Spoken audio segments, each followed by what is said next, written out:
সামনেই বিহারে বিধানসভা ভোট আর তার আগে নির্বাচন কমিশনের ভোটার তালিকায় সার্বিক সংশোধনের কথা জানিয়েছে। তার সঙ্গে একগুচ্ছ নির্দেশিকাও জারি করেছিলেন।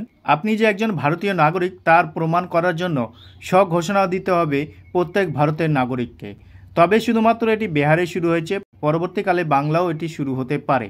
প্রথমেই নির্বাচন কমিশনার যে ঘোষণাটি করেছিলেন ডকুমেন্টস নিয়ে, কোন সালের কোন ডকুমেন্টস দিতে হবে, আপনি যে একজন ভারতের নাগরিক তা প্রমাণ করার জন্য নির্বাচন কমিশনার যে নির্দেশ দিয়েছিল, যারা নতুন ভোটারের নাম তুলবেন সুনির্দিষ্ট পরিচয়পত্র ছাড়া ভোটার তালিকায় নাম তোলা যাবে না। এছাড়াও বলেছিলেন 2003 সালের ভোটার তালিকায় যাদের নাম ছিল না তাদের জন্মস্থানের প্রমাণ নথি জমা করতে হবে। শুধু তাই নয়, সকলকে ভারতের নাগরিকত্বের সেলফ অ্যাটাস্টেড ডিক্লারেশন জমা দিতে হবে বলে জানিয়েছিলেন কমিশনার। তার পাশাপাশিও জানিয়েছিলেন 1971 সালের জুলাইয়ের আগে যারা জন্মগ্রহণ করেছেন সেই ভোটারদের জন্ম তারিখ এবং জন্মস্থানের প্রমাণ্য নথি দাখিল করতে হবে। সেক্ষেত্রে ভোটারের জন্মের শংসাপত্র, পাসপোর্টের মতো নথি প্রমাণ্য হিসেবে জমা দিতে পারেন। 1987 সালের 1 জুলাইয়ের পরে যারা জন্মগ্রহণ করেছেন তাদের নিজের পরিচয় প্রমাণ নথির সঙ্গে বাবা ও মায়ের নথি জমা দেওয়ারও কথা বলা হয়েছিল। 2004 সালে 2 ডিসেম্বরের পরে জন্মগ্রহণকারীদের ক্ষেত্রে কিন্তু একই নিয়ম ছিল। নির্বাচন কমিশনের নির্দেশ নিয়ে কিন্তু মুখ্যমন্ত্রী সরব হয়েছিলেন, আপনাদেরকে আগের ভিডিওতেই জানিয়েছিলাম। তবে নির্বাচন কমিশনের সেই নির্দেশ কিন্তু পরিবর্তন করেছে। তবে এবার এই নির্বাচন কমিশনের কী কী নিয়ম পরিবর্তন করেছে সমস্ত কিছু কিন্তু আপনারা এক এক করে জানতে পারবেন এই প্রতিবেদনের মাধ্যমে। ভিডিওটা প্রথম থেকে শেষ পর্যন্ত দেখুন, তাহলে সমস্ত কিছুই আপনারা বুঝতে পারবেন।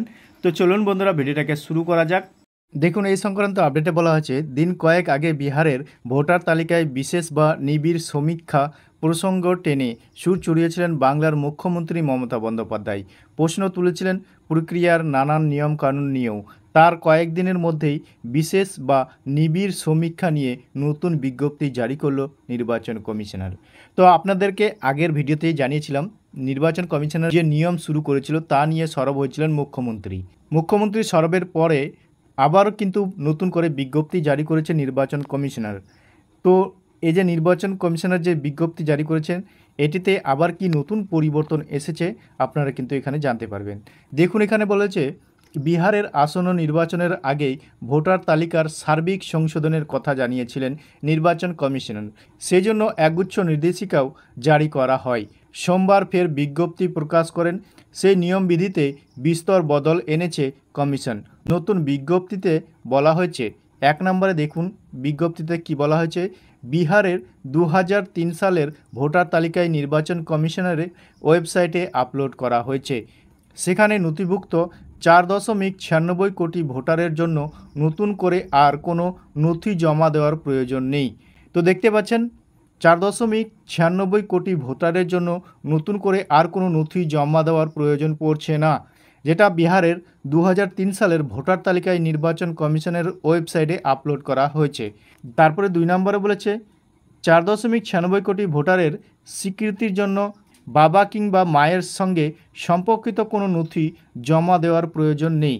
তো দেখতে পাচ্ছেন এই যে 4.96 কোটি ভোটারের স্বীকৃতির জন্য বাবা কিংবা মায়ের সঙ্গে সম্পর্কিত কোনো নথি জমা দেওয়ার প্রয়োজন নেই, সেটা কিন্তু ওয়েবসাইটে আপলোড করে দেওয়া হয়েছে। তারপরে 3 নম্বরে বলেছে, কোনো ভোটার যদি 2003 সালের বিহারের ভোটার তালিকায় নাও থাকে, সেক্ষেত্রে তিনি নিজের বাবা কিংবা মায়ের অন্য কোনো নথির পরিবর্তে 2003 সালের ভোটার তালিকাটি ব্যবহার করতে পারবেন। তো দেখতে পাচ্ছেন 2003 সালের ভোটার তালিকায় না থাকলেও তিনি নিজের বাবা কিংবা মায়ের অন্য কোনো নথির পরিবর্তে 2003 সালের ভোটার তালিকা ব্যবহার করতে পারবেন। অর্থাৎ মা কিংবা বাবার জন্য আলাদা করে কোনো নথি দেখানোর প্রয়োজন নেই। তারপরে 4 নম্বরে বলা আছে, এখন মোট ভোটারদের প্রায় 60%কে কোনো নথি জমা দিতে হবে না। শুধু 2003 সালের ভোটার তালিকা থেকে বিবরণ যাচাই করে আবেদন বা গণনার ফর্ম জমা দিতে হবে। প্রসঙ্গত সামনেই বিহারের বিধানসভা নির্বাচন, তার আগে জাল ভোটারকে রুখতে সম্প্রতি ভোটার তালিকায় পরিমার্জনের কাজে হাত দিয়েছে নির্বাচন কমিশন জানায়, ওই রাজ্যের 2003 সালের ভোটার তালিকায় যে বিশেষ সংশোধন হয়েছিল সেই সময় ভোটারের সংখ্যা ছিল 4.96 কোটি। আর বিহারের এই মুহূর্তে এই যে সংখ্যাটা দেখতে পাচ্ছেন, এতজন ভোটার রয়েছেন, এদের প্রত্যেকের বাড়ি বাড়ি গিয়ে একটি ইনুমারেশন ফর্ম দেওয়া হচ্ছে। কমিশন জানায় যাদের নাম পুরনো তালিকায় রয়েছে তাদের শুধু ইএফ ফর্মটি পূরণ করে জমা দিলেই হবে, আলাদা করে অতিরিক্ত নথি দেওয়ার কোনো প্রয়োজন নেই। তো দেখতে পাচ্ছেন প্রত্যেকের বাড়ি বাড়ি গিয়ে কিন্তু একটি ইনুমিনেশন ফর্ম বা ইএফ ফর্ম দেওয়া হচ্ছে। যাদের পুরনো তালিকায় নাম রয়েছে তাদের শুধুমাত্র ইএফ ফর্মটি পূরণ করে জমা দিলেই হবে, আলাদা কোনো অতিরিক্ত তাদেরকে নথির প্রয়োজন পড়বে না। কিন্তু যারা নতুন তাদের ডিক্লারেশন ফর্মের সঙ্গে নাগরিকত্বের প্রমাণস্বরূপ বাড়তি নথি জমা দিতে হবে। তো দেখতে পাচ্ছেন যারা নতুন তাদের ডিক্লারেশন ফর্মের সঙ্গে নাগরিকত্বের প্রমাণস্বরূপ বাড়তি নথি জমা দিতে হবে। তারপরে বলছে কমিশনের তরফে জানানো হয় যেসব ভোটার 1987 সালের 1 জুলাইয়ের আগে জন্মগ্রহণ করেছেন তাদের জন্ম তারিখ অথবা জন্মস্থানের সপক্ষে তালিকায় উল্লিখিত 11টি নথির মধ্যে যে কোনো একটি জমা দিতে হবে। তো দেখতে পাচ্ছেন এখানে যেসব ভোটারের 1987 সালের 1 জুলাইয়ের আগে জন্মগ্রহণ করেছেন তালিকায় 11টি নথির কথা বলা হয়েছে, তার মধ্য থেকে একটি নথি জমা দিলেই হবে। তারপরে বলেছে 1987 সালের 1 জুলাই থেকে 2004 সালের 2 ডিসেম্বরের মধ্যে যাদের জন্ম তাদের জন্ম তারিখ অথবা জন্মস্থানের প্রমাণস্বরূপ একটি নথি এবং তাদের বাবা কিংবা মায়ের জন্ম তারিখ অথবা জন্মস্থানের প্রমাণ রয়েছে এমন একটি নথি জমা দিতে হবে। তো দেখতে পাচ্ছেন 1987 সালের 1 জুলাই থেকে 2004 সালের 2 ডিসেম্বরের মধ্যে যাদের জন্ম তাদের জন্ম তারিখ অথবা জন্মস্থানের প্রমাণস্বরূপ একটি নথি দিতে হবে, কিংবা তাদের বাবা ও মায়ের জন্ম তারিখ অথবা জন্মস্থানের প্রমাণ রয়েছে এমন একটি নথি জমা দিতে হবে। পরে বলছে যেসব ভোটার 2 ডিসেম্বর 2004 তারিখের পরে জন্মগ্রহণ করেছেন তাদের ক্ষেত্রে নিজের জন্ম তারিখ ও জন্মস্থানের প্রমাণ হিসাবে যে কোনো একটি নথি এবং বাবা ও মায়ের জন্ম তারিখ ও জন্মস্থানের প্রমাণের নথি জমা দিতে হবে। অর্থাৎ দেখতে পাচ্ছেন যেসব ভোটাররা 2 ডিসেম্বর 2004 তারিখের পরে জন্মগ্রহণ করেছেন তাদের ক্ষেত্রে তার জন্ম তারিখ কিংবা জন্মস্থানের প্রমাণ হিসাবে যে কোনো একটি নথি জমা দিলেই হবে, সঙ্গে বাবা ও মায়ের জন্ম তারিখ ও জন্মস্থানের প্রমাণের নথি জমা দিতে হবে।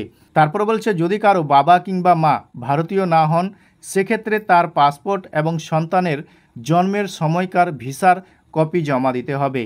তো দেখতে পাচ্ছেন যদি কারো বাবা কিংবা মা ভারতীয় না হয় তাহলে সেক্ষেত্রে তার পাসপোর্ট এবং সন্তানের জন্মের সময়কার ভিসার কপি জমা দিতে হবে। এরপরে কমিশনের পদক্ষেপ নিয়ে আপত্তি তোলেন মমতা, দাবি করেন বিহার বাহানা, কমিশনের আসল নিশানা বাংলা। কমিশনারের নিয়মকে ভিত্তিহীন বলেও দাবি করেন বাংলার শাসক দল। তৃণমূলের অভিযোগ কিভাবে সকলের পক্ষে বাবা মায়ের জন্ম তারিখের সংশয়পত্র দেওয়া সম্ভব, কারণ আজ থেকে কয়েক দশক আগে বাড়িতে প্রসব হতো, সেক্ষেত্রে জন্মের সংশয়পত্র পাওয়া কোনো প্রশ্নই ছিল না। এছাড়াও সময়ের সঙ্গে সঙ্গে পরিযায়ী শ্রমিকেরা অনেকে ভিন রাজ্যে স্থানান্তর করেছেন। মমতা অভিযোগ তোলেন কেন্দ্র আসলে বাংলা এবং পরিযায়ী শ্রমিকদের নিশানা করতে চাইছে, সেই কারণে এমন নিয়ম। মুখ্যমন্ত্রী বলেন রাজনৈতিক দলগুলির সঙ্গে কথা না বলে নির্বাচন কমিশন কখনোই এটা করতে পারে না। আমাদের গণতান্ত্রিক দেশ, এখানে যুক্তরাষ্ট্রীয় শাসন ব্যবস্থা রয়েছে, এখানে রাজনৈতিক দল বা নির্বাচন সরকার কখনোই কৃতদাস নয়। নাম না করে কমিশনকে বিজেপির প্রচারক বলেও কটাক্ষ করেন বাংলার মুখ্যমন্ত্রী। তিনি আরও বলেন তরুণ প্রজন্মের যাতে ভোট দিতে না পারে সেই কারণে এই নিয়ম। গরিবেরা কিভাবে বাবা মায়ের সংশয়পত্র পাবেন? এটা কি এনআরসি?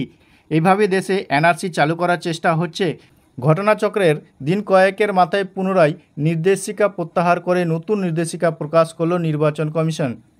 তারপরে বলছে নির্বাচন কমিশনের নতুন বিজ্ঞপ্তির প্রসঙ্গে তৃণমূলের মুখপাত্র কুণাল ঘোষ বলেন মমতা বন্দ্যোপাধ্যায় এ নিয়ে প্রথমবার আওয়াজ তুলেছেন। অবশেষে তার চাপে কমিশনকে নির্দেশিকা প্রত্যাহার করে নতুন নির্দেশিকা জারি করতে হলো। মানুষের মৌলিক অধিকার সুরক্ষিত রাখতে বরংবার মমতা দিদি বেড়ালের গলায় ঘণ্টা বাজার কাজটা করে চলেছেন। ওর আন্দোলনের জন্য সারা দেশ সচিত্র ভোটার পরিচয়পত্র পেয়েছে, সেই ধারা আজও অব্যাহত। যদিও তৃণমূলের রাজ্যসভা দলনেতা ডেরেক ও ইব্রাহিমের গলায় শোনা গিয়েছে ভিন্ন সুর। ডেরেক বলেন আমরা নির্বাচন কমিশনের আগে বিজ্ঞপ্তি দেখেছিলাম, সোমবার প্রকাশিত হওয়া বিজ্ঞপ্তিটিও দেখেছি। দুটি বিজ্ঞপ্তি দেখার পর আমাদের মনে হয় দুটি বিজ্ঞপ্তির মধ্যে খুব একটা ফারাক নেই। বিষয়টি যে লক্ষ্য নিয়ে নির্বাচন কমিশন করেছেন সেই লক্ষ্য তার এখনও অবিচল রয়েছে। মুখে বিহারের কথা বলা হলেও আসলে নির্বাচন কমিশনকে দিয়ে বিজেপি বাংলা দখলের জন্য এই কাজ করছে। মঙ্গলবার নির্বাচন কমিশনের তরফে অভিযোগ জানাতে যাচ্ছে তৃণমূলের প্রতিনিধিরা। ওই প্রতিনিধি দলে থাকবেন কল্যাণ বন্দ্যোপাধ্যায়, সংসদ প্রকাশচিক বড়াই, এছাড়াও থাকবেন রাজ্যের 3 মন্ত্রী ফিরহাদ হাকিম, চন্দ্রিমা ভট্টাচার্য, অরূপ বিশ্বাস। নির্বাচনকে কেন্দ্র করে নির্বাচন কমিশন যে বিজ্ঞপ্তি জারি করেছে তার বিরোধিতা করে নির্বাচন কমিশনকে নিজের অবস্থান স্পষ্ট করবেন তৃণমূলের প্রতিনিধিরা। ইতিমধ্যেই আপনারা জানতে পারলেন কিছুদিনের মধ্যেই বিহারের ভোট, সে ভোটারদের সার্বিক সংশোধনের কাজ কিংবা যে ঘোষণাপত্র দেওয়ার কথা বলা হয়েছে সেই নিয়ে কিন্তু আপনারা জানতে পারলেন। তো কি কি ডকুমেন্টস লাগবে আপনারা কিন্তু সমস্ত কিছুই জানতে পারলেন নতুন নির্দেশিকাতে। তবে এই নিয়ে আপনাদের মতামত কমেন্ট সেকশনে অবশ্যই কমেন্ট করে জানাবেন। ভিডিও ভালো লাগলে বন্ধুদের সাথে বেশি বেশি করে শেয়ার করবেন, আর এই ধরনের ভিডিওর আপডেট পেতে আমাদের চ্যানেলটিকে সাবস্ক্রাইব করে রাখবেন। তো চলুন বন্ধুরা, দেখা হচ্ছে পরবর্তী ভিডিওতে।